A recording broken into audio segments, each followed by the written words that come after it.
കിഫ്ബി മസാല ബോണ്ടിൽ തനിക്ക് മാത്രമായി ഉത്തരവാദിത്വമില്ലെന്ന് മുൻ ധനമന്ത്രി തോമസ് ഐസക്.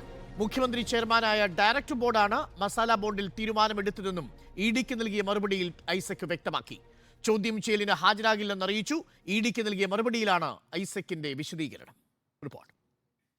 കിഫ്ബി മസാല ബോണ്ടിലെ തീരുമാനം തന്റേത് മാത്രമായിരുന്നില്ല എന്നാണ് തോമസ് ഐസക് പറയുന്നത്. മുഖ്യമന്ത്രി ചെയർമാനായ ഡയറക്ടർ ബോർഡിന്റേതാണ് തീരുമാനങ്ങളെല്ലാം. ധനമന്ത്രി എന്ന ചുമതല മാത്രമായിരുന്നു തനിക്കുണ്ടായിരുന്നത്.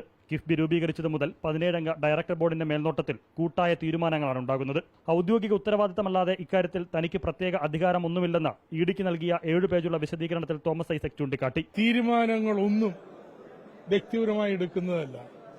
അതിന്റെ ബോർഡ് അല്ലെങ്കിൽ അതിന്റെ എക്സിക്യൂട്ടീവ് കമ്മിറ്റി കൂട്ടായിട്ടെടുക്കുന്ന തീരുമാനങ്ങളാണ്. അതിന്റെ എല്ലാ രേഖകളും നൽകിക്കഴിഞ്ഞു. ഇനി അപ്പുറം ഒന്നും പറയാനില്ല എന്നുള്ളതാണ് ആ കത്തിൽ എഴുതിയിട്ടുള്ളത്.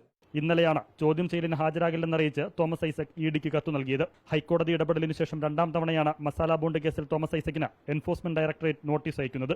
ഇഡിയുടെ സമൻസിനെ കോടതിയിൽ നേരിടുമെന്ന നിലപാടിലാണ് തോമസ് ഐസക്. റിപ്പോർട്ടർ, കൊച്ചി.